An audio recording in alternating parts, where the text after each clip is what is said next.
Welcome to Epic Begins with One Step Forward, the podcast that reveals how to plan, achieve, and enjoy the journey of creating epic results in your life, business, health, and relationships.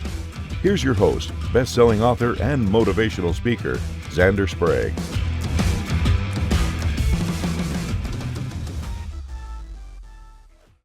Hello, epic people, and welcome back to another exciting episode of Epic Begins with One Step Forward. I'm your host, Zander Sprague, and today I am joined by Shane Perry. Shane, tell us who you are and what you do. Hello, Zander. Hey, thanks for having me. I really appreciate it. Yeah, so my name is Shane Perry, and I am a performance consultant. I teach people how to effectively set goals and achieve them with a real focus on all things comfort zone.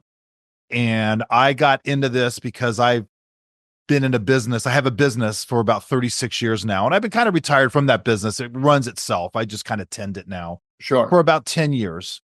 And it's a business where, people need to come in and they need to find the motivation to go make it happen. It's not a job. It's more of a 1099 kind of a thing. And probably about 25, 30 years ago, I really found myself just dumbfounded. I couldn't understand why we behave the way that we do, why someone could want something and have a goal, yet not be willing to get out of their way to go make it happen. I had my own struggles. I was kind of a failure my first 2 years.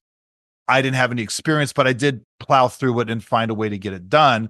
So what I did about 30 years ago, 25 years ago, is I did a real deep dive into the psychology of people. I mean, YouTube wasn't around back then. So I was buying college psychology textbooks. I was reading everything I could because I wanted to try to figure out, why do we as humans behave the way that we do? Right. And I learned a lot. I found that I have a knack for people and how they behave. And I didn't realize it at the time, but I put together a system and a process where every one of my training meetings became half training and half mindset. Mm-hmm. And I ended up changing the whole face of my business. I built a 7-figure business for myself, and I have produced countless financially independent people. And then about 10 years ago, and I'll speed up my story here, about 10 years ago, I started taking that, and I knew some friends and they brought me in. So I started kind of teaching this process to everything from fitness to real estate to anything that had people that needed to find the motivation to do something. So it was a lot of fun for me. And then 3 years ago, this December, my 19-year-old daughter passed away. Oh, I'm so sorry. Yeah, thank you. And when that happened, you have that's a real paradigm shifting moment in your life, Absolutely.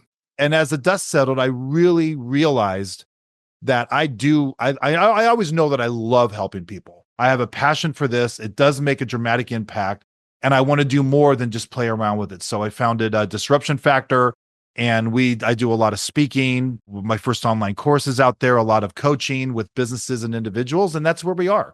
So cool. Kind of a long answer. Sorry about that. No, look, I get it. Our stories are our story, Shane, and certainly a lot there. Sort of start off with this, which is perhaps take a moment and talk about that epic unexpected, which of course is losing your daughter. I am so sorry. I know I lost my older sister 27 years ago. So sadly, I know the shock, just all of it. And so I guess my question for you is, in your journey, on that epic journey, what have you been finding helpful for you to be working your way through? Again, I will never say get over it. Obviously, we don't. Right. We're working our way through. Well, she developed a seizure disorder when she was 11. So she was fighting seizures. And then, unexpectedly out of the blue, she had the big one. And, obviously I'm a person of faith. I don't know where I'd be without that, obviously. But I'm very grateful that I do have decades of experience in mindset, in understanding, the behavior and things like that I knew that ultimately I need to move on. And I know that my daughter's name was Shay. I knew that she would want me to move on and be happy if that's Yeah. you're still I'm happy, but it's a little bit of an altered happiness. Look, Yeah. Shane, I completely get you. Sure. What I say to parents and other sibling survivors, because I do talk about this a lot. I've written 2 books on it, about sibling loss, and one for parents to understand their living child's grief. Because in the last 15 years, the number of parents who come up and know that I talk about siblings say, I lost my son or daughter, but I have other living children. Why don't they cry? And I'm like, so I Okay, wrote a Xander, book. I would love to get the link for those books. I will buy those in a heartbeat. I'd love Absolutely. Yeah. But what I like to say is celebrate the rainbow that was Jay's life, Right. because you could focus on that dot on the end, but that doesn't get you anywhere. And the fact of the matter is, your daughter had this beautiful, colorful life. Why not celebrate that? Remember, you're not forgetting, but you are saying it's not just that she's not here.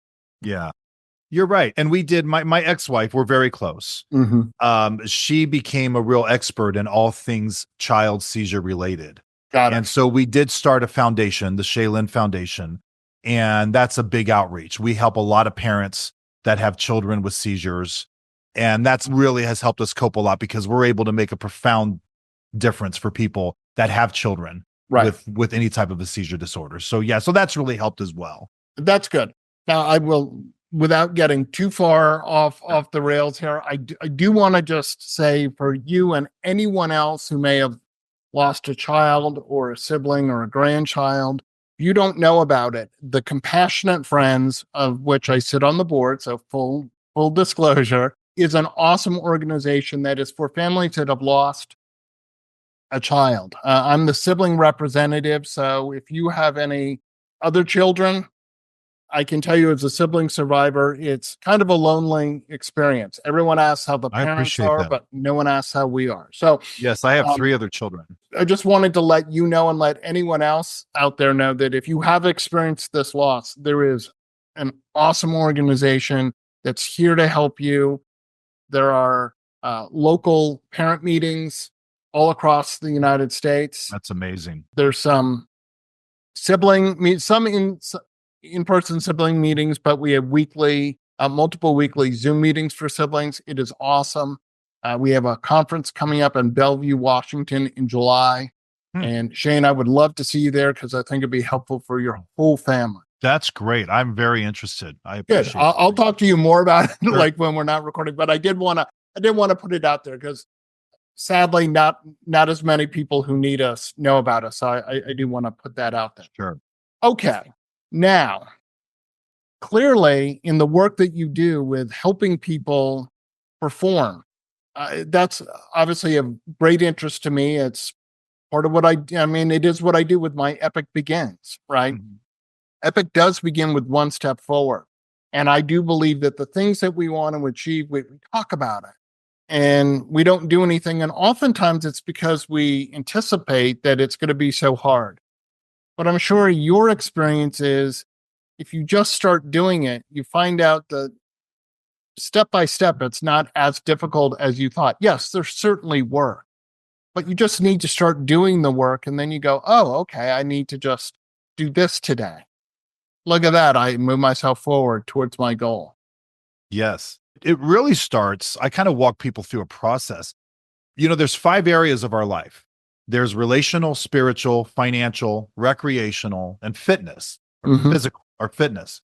Right. And anytime, it starts with people realizing that anytime you have an area of your life, one of those areas that you want to take to a new level. So for example, weight loss, that's the number one goal set in the world. Sure.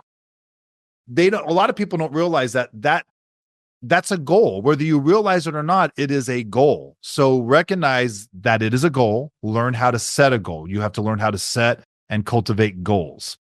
And it's a process. And yeah, take the first step, but it really starts with write down your goals, be very specific, and then learn to cultivate those goals. Surround yourself with the end result. So you're reminding yourself where you're going. And then the next step, again, I'm a high performance consultant, but to me, a high performance individual is anybody that just sets a goal, follows follows through with it, does what's required to achieve and maintain that goal. A lot of people think when I say performance consultant, they think that I work with athletes or something, or when they hear high performance individual, I'm talking about an athlete. No, it's just someone that has the mindset and goes through the process of setting and achieving goals. And it's not that easy, obviously, which is why 92% of all goals set aren't achieved, Absolutely. And as I talk about in my book, it's, you have your goal, but you need to have the steps that you need to do. So I'll take the example of, I wanted to run a marathon. I had no idea how the heck to do it. And Sure. 26.2 miles is a really, really long way. And how am I ever going to do that? Well, I joined Team in Training, which is a fundraising side of Leukemia and Lymphoma Society. And I got handed a training schedule. And all of a sudden, Shane, it got so easy because I'd look at it and it says, all right, today is Wednesday. Go run for 30 minutes. Okay, I can do that. And when I was done with that, that was what I needed to do today. And tomorrow I look at what I need to do. And Saturday I need to do a long run. And it's not that the runs themselves were easy, but what to do. People like structure. And as adults, I think we forget that structure actually makes us feel comfortable. From a psychological standpoint, we all really like structure. I'll bring you back to high school for a second, Shane. After the first week of classes, were you stressed about how to get from your first period class to your second period class? No, not at all. Not at all. You didn't have any. Why? Because there's structure. You knew where you needed to be, when you needed to be there. And when we're goal setting, if we have structure, it's really it makes it so much easier. It takes a lot of that stress out. The stuff that we put our energy into is the actual activity or function that we need to do. Right. If we have steps, you think about cooking or something, there's a recipe. Right. It's not so hard if you know what you need to do in the order in which you need to do it. Absolutely. And that comes with you obviously you set specific goals, and then you need to create the plan, the structure, if you will. You need to create the plan. And those are the easy parts for people. Setting a goal, creating the plan, and it's leaving that comfort zone and sticking to it is where it gets dicey for a lot of people. Absolutely. That's really what I specialize in the most. Absolutely. Right. And talking about weight loss. Yes, weight loss is a big goal for lots of people. I've been on some weight loss journeys on my own. And what I found was successful is have some waypoints. When I have lost 10 pounds, my reward for that is I get to go do this. And then, along the way, because yes, you have the bigger goal, but if we don't have some shorter term reward, it makes it hard. It makes it hard to stick with it. But if you're like, hey, I just have to get to this point. Absolutely. So I was interested in your own life. What is an epic journey that you've been on, and what were some of the intermediate goals that you set that helped you keep on that path? I would say actually when I started the business, when I started at 21 years old, and I drove a beer truck for a living. I never went to college. I just knew I wanted more. It wasn't really necessarily, I didn't really care to make a lot of money. I was more focused on, I just didn't want a boss. I wanted to be my own boss. So this business crossed my path, and I didn't realize at the time, but now having done this for 35 years and teaching what I teach, one of the things I get people to do is identify their character traits that keep them in their comfort zone. Mm-hmm. Mine is I'm a natural procrastinator. I'm not lazy, but I'll procrastinate. Sure. I have an intense fear of rejection. I care way too much about what other people think or might say. And I'm easily distracted. Little ADD going on, easily distracted. Back then, I didn't know that. I didn't go like, oh, these are my character traits. And I just I didn't know. So I came face to face within a few months of quitting my job and doing this business to realizing like, I might not have what it takes. Right. I really might not, because all these people are just madmen. They're out there prospecting and talking to people. And I'd rather eat a can of botulism than go talk to a stranger. I'm just not going to do it. I'm so fearful. So not only pushing myself through that, but learning how to work smart and instead of trying to fight my weaknesses, I focused on my strengths. Absolutely. And I was able to do that. And then besides able to do that and start achieving some success, I then went on to realize that more people than not are actually built just like me.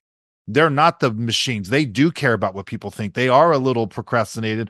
They're just not, this is not natural. So starting to teach that to people, and then not only achieving the success that I achieved, but helping other people that I feel were a lot like me, which I found is most people when they enter something like that, to get success. That was to me, the best journey of all when it came to that.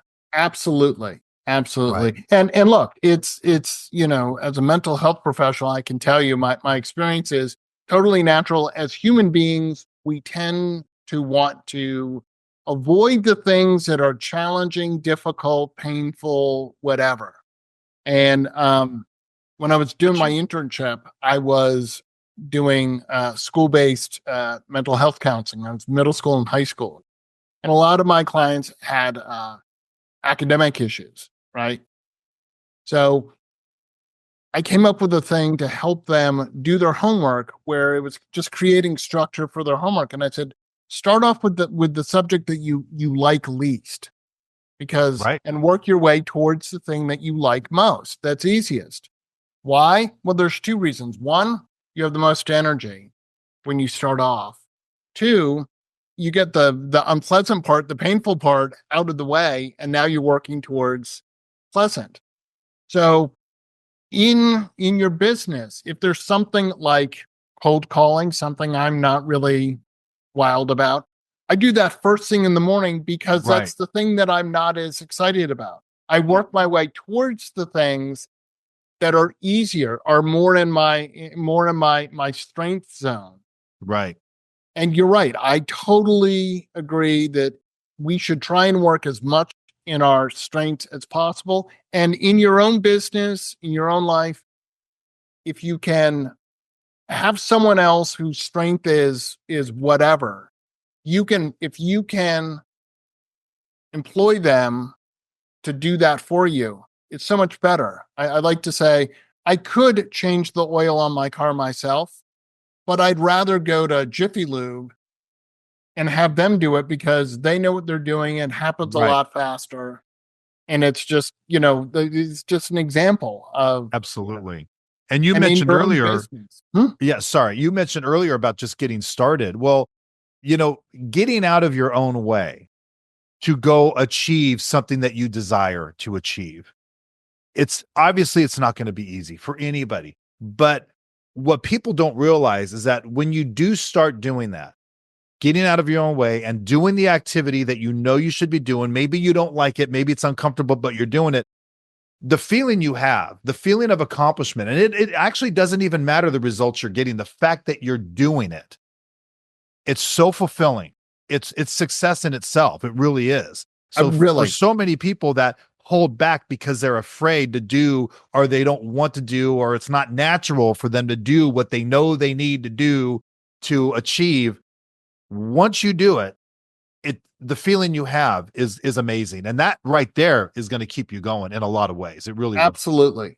And I totally get, none of us want to fail, but here's the thing, Shane, we are all going to fail at things. And you're right. That feeling of accomplishment of, look, maybe I wasn't successful, but I know that I tried, and there's a lot of personal satisfaction that, the only, like I say in my book, the only thing you'll fail 100% at are the things that you do not try. Exactly. And there's so much. We just got done the World Series, and you look at baseball, and people have a Hall of Fame career and get into the Hall of Fame if they bat over 300. Right. Okay. Now, for all of you people listening, let's say you have 9 hours of activity in your day, some work, some personal. Okay. Imagine you have a Hall of Fame day if you only have to have 3 hours of that 9 successful. Right. That's honestly, when we look at it that way, that's not a particularly high bar. I've got 9 hours to get 3 hours right. I can do that. Yeah. And that's a It's Hall funny of Fame because day. yeah, over the years, I've taught that exact same analogy to my folks. Yeah. I said, someone's going to make millions of dollars, live a great life, get famous, and go to the Hall of Fame, and they're going to walk back to the dugout dejected 6.5 to 7 out of 10 times. Yeah. They're going to fail 6.5 out of 7 times. Every play in football is designed to score a touchdown. The reality is a team has a good game, they might have 4 that work out of 45 plays. Yeah. And you never have the baseball player, the professional baseball player, walk back to the dugout after striking out, telling himself, wow, maybe this baseball thing might not be for me after all. They don't do that. No. They just go, okay, I just need to play it out. I need to work on it with some fundamentals, maybe make some changes. Maybe they don't sit there and go, oh, maybe this isn't for me. But that's what we do when it comes to, again, any of those areas of our life that we try to take to a new level. The thing about goals is there's 2 things that every goal has in common for the most part. Number 1 is before you see an ounce of success, you're going to get hit with a ton of disruption, maybe even failure, maybe even pain, depending on what it is. That's just life. And number 2 thing that every goal has in common is you're rarely where you thought you'd be when you thought you'd be there. So when you combine those 2 things together, this is why people go, wow, maybe I just can't do it. Maybe this isn't for me. Who am I kidding? Maybe I'm kidding myself. Maybe this is a pipe dream. And you have to put yourself in that analogy that you just talked about, the professional baseball player. They don't strike out, walk back to the dugout, go, maybe this baseball thing isn't for me. You know? Yeah, absolutely. And we're all going to fail.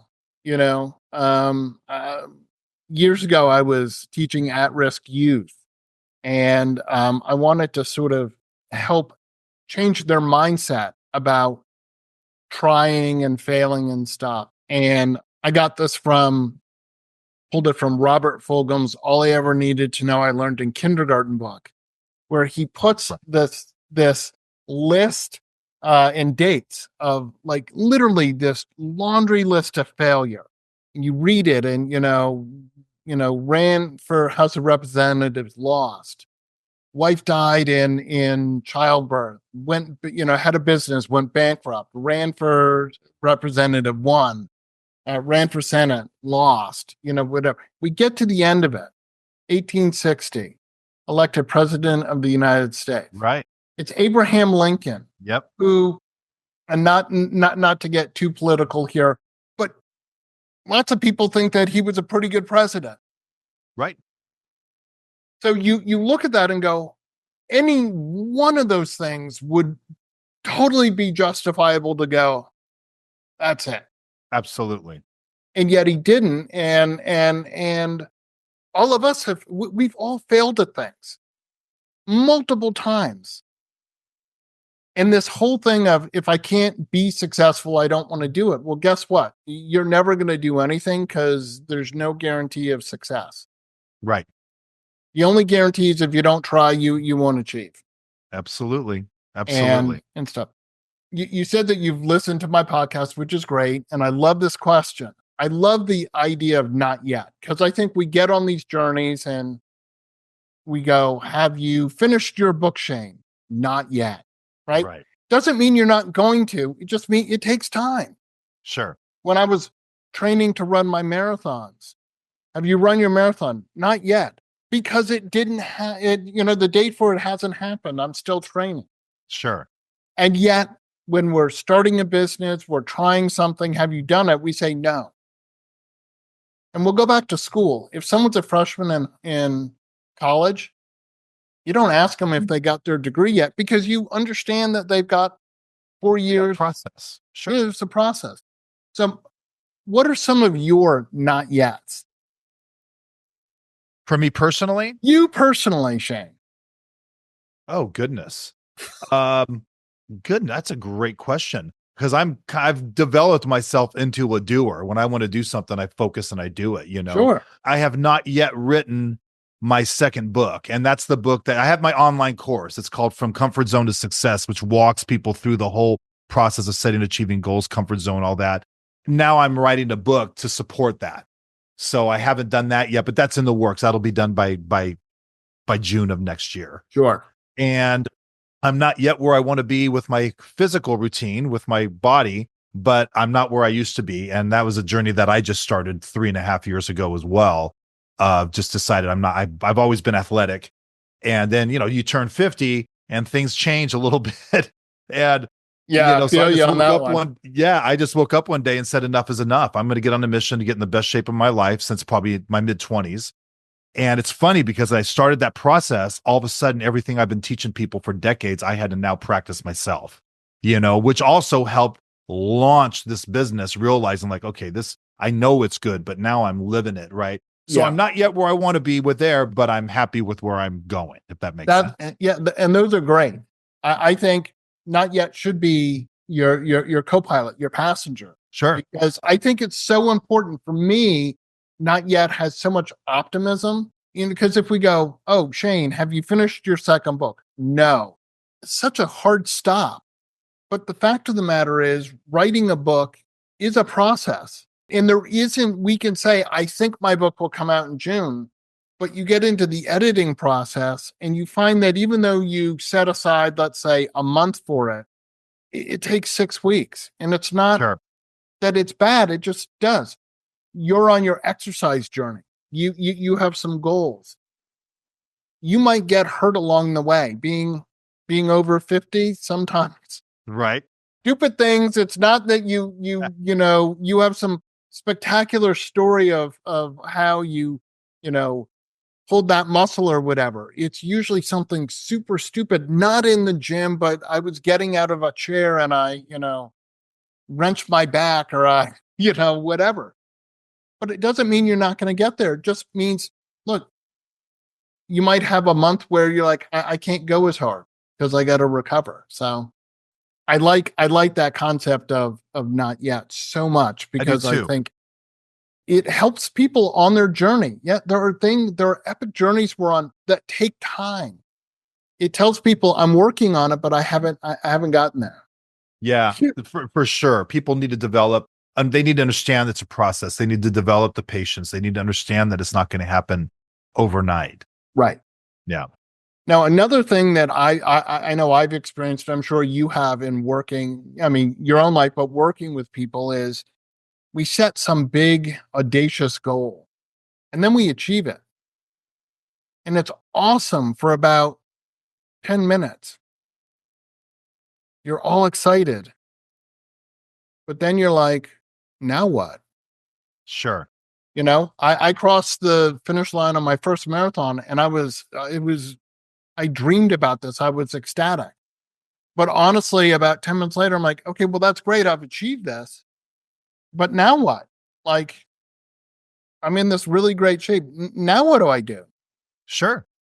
Well, there's, the thing about goals, the thing about achievement is there's always more, Okay. So congratulations on your marathon. I couldn't even imagine that. I've never liked running. That's awesome. Okay. So now you need to improve your time, right? Right. You just keep pushing yourself.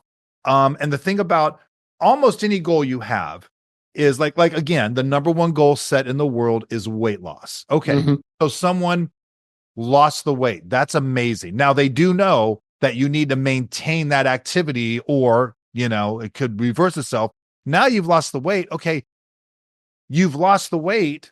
Now let's focus on getting fit, because there's a difference between weight loss and fitness. Although absolutely, for a lot of people, that's the first step and it's probably the hardest step, and congratulations.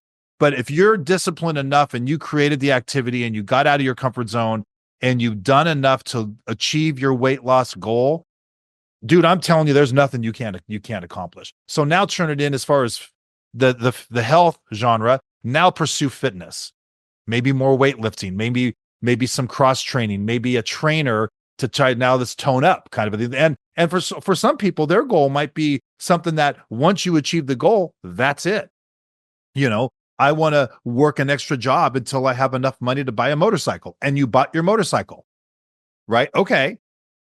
But the thing about goal achievement is it is a process, Zander, as you know. It's a process. You don't just wake up one day and go, I think I'm going to set this goal and go do it. No, we're talking, you got to set the goal. You got to create the plan like we talked about. You got to schedule it in. You got to do the activity. You've got to face that comfort zone and the disruption that comes when you leave that comfort zone. You got to understand this stuff. You've got to fight the pool to settle like everybody else and come back in that comfort zone. Once you achieve, there's a lot of, I promise you, I named those 5 areas of your life. I bet there's another 1 or 2 areas that you'd like to take to a new level within your life. So there are always other goals to set.